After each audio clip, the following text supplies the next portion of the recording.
नमस्कार दोस्तों, मैं राकेश वर्मा आप सभी का स्वागत करता हूं आपके अपने परिवार एसएन गुरुकुल पर। साथियों, बीपीएससी टीआरई 1 हो या टीआरई 2 हो, आपने देखा किस प्रकार से हजारों की तादाद में ऐसे शिक्षक अभ्यर्थी जिनका डेट ऑफ बर्थ या फिर कुछ एक नंबरों से वे उनका चयन नहीं हो पाया और जैसा कि बीपीएससी आयोग के द्वारा, शिक्षा विभाग के द्वारा बार-बार सप्लीमेंट्री रिजल्ट को लेकर के बयान जारी किया जाता रहा, चाहे वो पत्र-पत्रांत के माध्यम से, ट्वीट के माध्यम से, नोटिस जारी करके, उस पे भरोसा करके और शिक्षक अभ्यर्थियों ने इंतजार करते रहा, लेकिन अंततः उन्हें खाली हाथ लगा और बीपीएससी टीआरई 3.0 की घोषणा करके उनके जख्म पर मरहम लगाने की कोशिश कर दी गई। साथ ही यह कहा गया कि जो सप्लीमेंट्री रिजल्ट का इंतजार कर रहे थे, वे समझें कि ये जो बीपीएससी टीआरई 3.0 जो अगस्त 2024 में होने वाली थी, उसे मार्च में ला करके वो नई भर्ती ना समझ करके उसे बीपीएससी टीआरई 2.0 का सप्लीमेंट्री वैकेंसी समझते हुए उसकी वे तैयारी करें, परीक्षा दें और वे शिक्षक बने। इस प्रकार से भरमाने का प्रयास किया गया, उस खाई को पाटने का प्रयास किया गया। क्या जो भी शिक्षा विभाग, बिहार सरकार और उसके दबाव में आकर के बीपीएससी आयोग के द्वारा जो यह दलील दी गई और जो भरमाने का प्रयास किया गया, सप्लीमेंट्री रिजल्ट का इंतजार कर रहे शिक्षक अभ्यर्थियों को, क्या यह सही में उनके साथ न्यायपूर्ण रवैया था? तो आप सभी कहेंगे कि नहीं, क्योंकि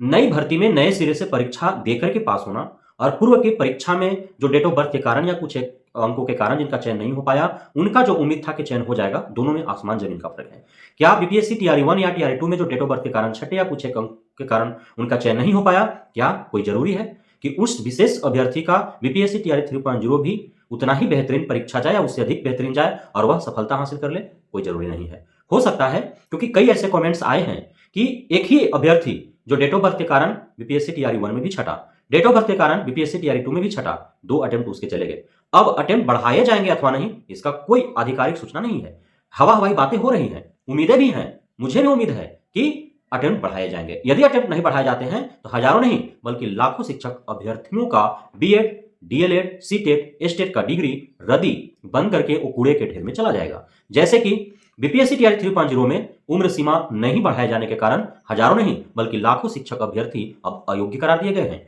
शिक्षा विभाग या बिहार सरकार जो पिछले 10 सालों में वैकेंसीज नहीं दी,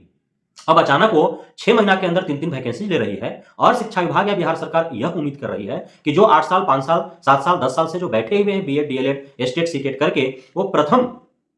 अटेम्प्ट में ही वे जो है उत्तीर्ण करके और मेरिट में अपना जगह बना पाए और वे शिक्षक बन जाए, यह कैसे संभव हो सकता है? तो सीधी सी बात है कि जो बेरोजगारी का मुद्दा इतना चरम सीमा पर है, उसको खत्म करने के लिए यह एक तरीका निकाला गया कि वैकेंसी जो है उसको गैप इतना कर दो कि बेरोजगार योग्य ही न रहे, तो जो है रोजगार मांगेंगे ही नहीं। यही तो किया गया ना उम्र सीमा, चूंकि अब उम्र सीमा बढ़ाए जाने चाहिए थे, 10 साल की छूट इसमें भी दी जानी चाहिए थी, तभी तो जो पिछले 5 साल, 7 साल, 8 साल से जो सरकार के नाकामियों की वजह से जो भर्तियां नहीं आई, उसका जो इंतजार कर रहे थे, उन्हें भी शिक्षक बनने का अवसर प्रदान होता, लेकिन ऐसा नहीं किया गया। खैर, हम बात कर रहे हैं सप्लीमेंट्री रिजल्ट को लेकर के। साथियों, आप देख पा रहे हैं किस प्रकार से प्रत्येक मुद्दे पर विपक्ष हावी है सत्ता पक्ष पर और हर सवाल का जवाब सत्ता पक्ष के जो मंत्री हैं उनके द्वारा दिया भी जा रहा है, चाहे वो तारांकित प्रश्न हो या फिर कोई भी प्रश्न हो और लिखित प्रश्न हो या फिर सदन में जो प्रश्न आमतौर पर पूछे जाते हैं उस प्रकार के प्रश्न हो, हर प्रश्नों का जवाब दिए जा रहे हैं। अब बात है कि सप्लीमेंट्री रिजल्ट को लेकर के जो आंदोलन थे उसको बेहद ही खौफ भरा पत्र जारी करके शिक्षक अभ्यर्थियों को डरा करके और उसे आंदोलन को स्थगित करवा दिया गया। अब शिक्षक अभ्यर्थी डर गए, सहम गए और चूंकि नई भर्ती उनके सर पर थी तो वे आंदोलन नहीं कर सकते थे, इसलिए कि उधर से भी हाथ धो जाते और इधर तैयारी नहीं हो पाता आंदोलन के चक्कर में, तो इधर भी वे उत्तीर्ण नहीं कर पाते, मेरिट में जगह नहीं बना पाते। इसलिए सरकार का बहुत बड़ा साजिश रहा है प्रारंभ से। बीपीएससी टीआरई 1 में जो अनियमितताएं, गड़बड़ियां हुई व्यापक स्तर पर, उसको भुनाने के लिए जस्ट बीपीएससी टीआरई 2.0 ला दिया गया। बीपीएससी टीआरई 2.0 में हुए कमियों को खारिज करने के लिए, उसे दूर करने के लिए कि उसके विरुद्ध आवाजें ना उठ जाए, टीआरई 3.0 ला दिया गया और इस प्रकार से जो भी धांधली, सेटिंग, अनियमितताएं हुई वो सब दबते चला गया और शिक्षक अभ्यर्थी, बेरोजगार शिक्षक अभ्यर्थी नई आगामी शिक्षक भर्ती को तैयारी में जुट गए, पीछे सब कुछ भूलते चले गए। लेकिन ठीक है, शिक्षक अभ्यर्थियों ने आंदोलन नहीं किया, आंदोलन को नियमित या निरंतर नहीं रखा, वे उस प्रकार से दबाव नहीं बना पाए जैसा बनना चाहिए था, क्योंकि टीआरई 1 में जब सप्लीमेंट्री रिजल्ट दिए गए थे तो टीआरई 2 में भी दिए जाने चाहिए थे। सीधी सी बात है, एक में देना और एक में नहीं देना यह तो गलत ही है, अन्यायपूर्ण है और इससे कई शिक्षक अभ्यर्थियों के भविष्य खतरे में लटक गया। हो सकता है कि बीपीएससी टीआरई 2.0 तक उनका उम्र था और वे डेट ऑफ बर्थ से छठे या कुछ एक अंशों से छठे, जो सप्लीमेंट्री रिजल्ट के जरिए वो बन सकते थे शिक्षक, लेकिन सप्लीमेंट्री रिजल्ट नहीं दिया गया तो टीआरई 3.0 में उनका उम्र समाप्त हो गए, वो आवेदन नहीं कर पाएंगे। हो सकता है ना। बीपीएससी टीआरई 1.0 में एनआईएस डीएलएड धारियों को यदि पूरा 1,32,000 जो सीट थी या 1,20,000 जो सीट थी जिस पर दी गई मेरिट लिस्ट में सूचियां जो बनाई गई 1,20,000 का, यदि बिल्कुल छटनी करके सीटेट फेल को हटा देते, एस्टेट फेल को हटा देते, बीएड वालों को 1 to 5 में नहीं देना था, माननीय सुप्रीम कोर्ट के आदेश के आलोक में नहीं देते, बीएड फेल को हटा देते, डीएलएड फेल को हटा देते, तो और अधिक संख्या में एनआईएस डीएलएड धारी साथियों का भी उसमें चयन हो गया होता और आज जो सड़कों पर है दर दर की ठोकरें खा रहे हैं उनमें से अधिकांश तो शिक्षक बन गए होते ना। तो नहीं किया गया। बीपीएससी टीआरई 2.0 में बहला फुसला करके एनआईएस डीएलएड धारियों का एग्जाम तो ले लिया गया, रिजल्ट रोक दिया गया, जबकि खुलेआम बहलाया फुसलाया और झांसे में लाया गया। खुलेआम बीपीएससी के द्वारा बार बार लेटर के माध्यम से, ट्वीट के माध्यम से, कहते गए कॉन्फ्रेंस के माध्यम से उन्होंने जो है बरगलाने का प्रयास किया, झांसे में लाने का प्रयास किया और जब रिजल्ट देने की बारी आई तो माननीय सुप्रीम कोर्ट के आदेश के आलोक में रिजल्ट स्थगित कर दिया। तो यह खेल तो सामने सामने हो रही है ना। तो अब चूंकि एनआईएस डीएलएड धारी तो हट ही गए, बीएड धारी 1 to 5 से हट ही गए, जो हैं उनको तो नौकरी मिलनी चाहिए, जो योग्य हैं, जो अर्हता रखते हैं, योग्यता धारण करते हैं, जिन्होंने वो मार्क्स लाया जो कटअप होने चाहिए थे या थोड़ा बहुत कमी रह गई डेट ऑफ बर्थ के कारण छठे या फिर कुछ अंकों से पीछे रह गए, तो उन्हें तो कम से कम नौकरी मिलनी चाहिए था ना, जबकि सीट तो रिक्तियां थी। क्योंकि खुद शिक्षा विभाग बीपीएससी आयोग ने इस चीज को स्वीकार किया है कि जो रिजल्ट दिए गए उसके एवज में कितने जो है काउंसलिंग हुए हैं और कितने शिक्षक जो है वो योगदान ले पाए हैं, तो अंततः योगदान लिए और जो रिजल्ट दिया गया उसके बीच के गैप को तो कम से कम भरना चाहिए था। 1,20,000 आप रिजल्ट देते हैं टीआरई 1 में और अंततः योगदान मात्र 95,000 का होता है, 25,000 सीट क्यों खाली चलेगी, उस पर रिजल्ट तो देना चाहिए ना। टीआरई 2 में आप 92,000 रिजल्ट देते हैं, 72-74,000 जो है वो योगदान ले पाते हैं, तो 20,000 रिक्तियां क्यों रह गई, उन पर तो रिजल्ट देना चाहिए था ना।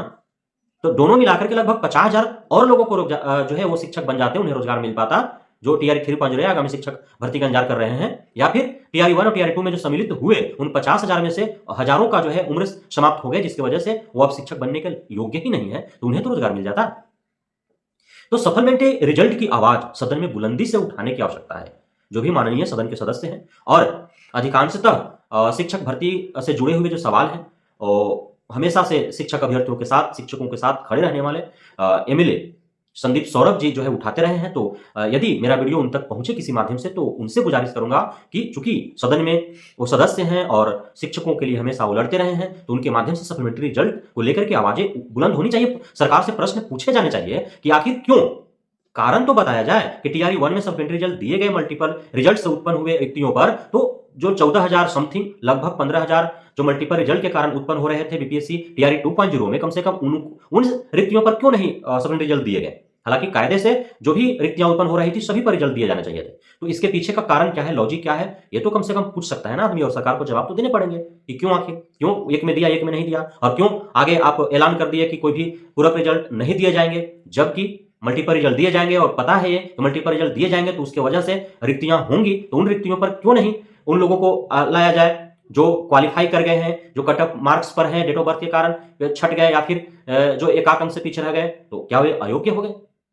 तो उन्हें क्यों नहीं आखिर मौका मिलना चाहिए। तो इसका आवाज बुलंदी के साथ उठने चाहिए और सप्लीमेंट्री रिजल्ट को लेकर, क्योंकि यह बहुत बड़ा गलत धारणा जो है वो बनने वाली है, और अभी शिक्षक भर्ती में आपको यह धारणा देखने को मिल रही है, अन्य जो भी भर्तियां आएंगी इसी प्रकार से सरकार जो है आप पे थोप देगी ये धारणा। इसलिए ये गलत धारणा जब प्रारंभ कर रही है, जब इस प्रकार की कुरीतियां जब आरंभ हो रही हैं, इसी दरमियान जो है हम सभी का यह जिम्मेदारी बनता है कि हम अपने जो भी एमएलसी है, एमएलए हैं, एमपी हैं, उनके जरिए ये बात सरकार तक पहुंचाएं कि ये गलत धारणा जो आरंभ करने वाली है सरकार, इस पर रोक लगाई जाए, और सिर्फ शिक्षक ही नहीं भर्ती बल्कि अन्य कोई भी भर्ती हो उसमें सप्लीमेंट्री रिजल्ट वेटिंग लिस्ट का प्रावधान होना चाहिए। इसकी वजह से बहुत सारे जो है अभ्यर्थी वे बेरोजगार का बेरोजगार रह जाएंगे, उनका जो है डिग्री रद्दी हो जाएगा और वे अयोग्य हो जाएंगे, जैसे कि टीआरई 1 टीआरई 2 में हजारों जो है अब आगामी भर्ती में सम्मिलित नहीं हो पाएंगे क्योंकि उम्र उनका समाप्त हो चुका है। तो ये सवालें उठनी चाहिए और इसका जवाब सरकार की तरफ से भी पॉजिटिव मिलने चाहिए, और सिर्फ सवाल जवाब ही नहीं बल्कि पहल होनी चाहिए कि जब भर्ती हो रही है, रिक्तियां हैं, तो उसी भर्ती में सम्मिलित मेरिटोरियस जो अभ्यर्थी हैं उन्हें अवसर प्रदान किया जाना चाहिए। ये प्रावधान बनने चाहिए सरकार की तरफ से, ताकि सभी को नौकरी मिल सके। और सरकार की यदि सही मंशा है अधिक से अधिक संख्या में बेरोजगारों को रोजगार देने का, अधिक से अधिक बिहार में योग्य शिक्षक बहाल करने का, तो इस प्रकार की वेटिंग लिस्ट, पूरक रिजल्ट या first merit list, second merit list, ये सारे प्रावधान होने चाहिए जैसे कि अन्य भर्तियों में होता है। तभी जो है सफल हो पाएगी भर्तियां, अन्यथा सिर्फ आंकड़ों का खेल खेला जाता रहेगा और इसी उलझन में सरकार भी रहेगी और आम जनमानस भी रहेंगे और जो है संतुष्ट नहीं हो पाएंगे। आम जनमानस जो है, बेरोजगार जो है, जो अभ्यर्थी हैं, और इसी प्रकार से सिर्फ तैयारियां ही करते रहेंगे। किसी का खेत बिक जाएगा पिता का, किसी के माँ के गहने बिक जाएंगे, कोई का घर गिरवी रखा जाएगा, कोई 10% 12% पर साहूकार महाजन से सूद पर लेकर के वो तैयारियां करता रहेगा, रोजगार नहीं मिलेगा, अंततः उसे आत्मदाह करना पड़ेगा। ये स्थिति उत्पन्न कहां से होता है, इसका जड़ कहां है, ये समझने की आवश्यकता है। और इस पर जो है, इस जो प्रथा शुरू हो रही है, जो यह सरकार जो आरंभ करने वाली है कुप्रथा, इसको जो है प्रारंभ में ही कुचलने और समाप्त करने की आवश्यकता है। तो बहुत बहुत धन्यवाद आप सभी साथियों का हमारे साथ जुड़ रहने के लिए, बनाने के लिए, मित्र प्यार देने के लिए, हम पे भरोसा बनाए रखने के लिए। जय हिंद।